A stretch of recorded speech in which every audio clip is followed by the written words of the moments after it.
আসসালামু আলাইকুম, কারিশমাতুল মুআদ্দাহ। টাইপ 4 হচ্ছে ভাষা ও শব্দের উপাদান ও উপকরণ।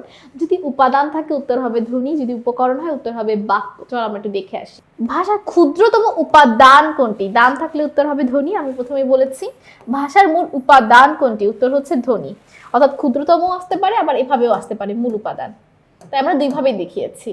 এরপরের প্রশ্নটা দেখো, শব্দের ক্ষুদ্রতম একক কি? যদি এরকম প্রশ্ন আসে ক্ষুদ্রতম একক, যদি অপশনে ধ্বনি থাকে উত্তর ধ্বনি হবে, যদি অপশনে বর্ণ থাকে উত্তর বর্ণ হবে। কারণ ধ্বনি আর বর্ণ দেখো একই জিনিস। ধ্বনি হচ্ছে কি? ধ্বনি হচ্ছে উচ্চারণ, আর বর্ণ হচ্ছে সেই উচ্চারণের একটা লিখিত রূপকে বলা হয় বর্ণ। অর্থাৎ ধ্বনি আর বর্ণ সেম, একটা উচ্চারণ আর সেটাকে লিখাই হচ্ছে বর্ণ। বাক্যের ক্ষুদ্রতম একক, সবচেয়ে ছোট ক্ষুদ্র একক হচ্ছে উত্তর হবে কি বলতো? বাক্যের। যদি ধ্বনি ভাষার বলতো বা শব্দের বলতো উত্তর হতো ধ্বনি বা বর্ণ, কিন্তু বাক্যের ক্ষুদ্রতম একক কিন্তু আবার শব্দ। এই জায়গাটাতে লক্ষ্য করবে যে প্রশ্নে কি ভাষা দেওয়া আছে, শব্দ দেওয়া আছে নাকি বাক্য দেওয়া আছে, উত্তর কিন্তু চেঞ্জ হয়ে যাবে। বাক্যের মৌলিক উপাদান কোনটি? বাক্যের মৌলিক উপাদান হচ্ছে আবার শব্দ। শব্দের ক্ষুদ্রতম অংশকে কি বলে?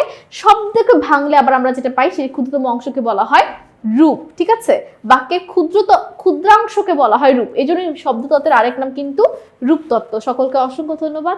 পরবর্তী টাইপে আমন্ত্রণ রইল। আসসালামু আলাইকুম, আল্লাহ হাফেজ।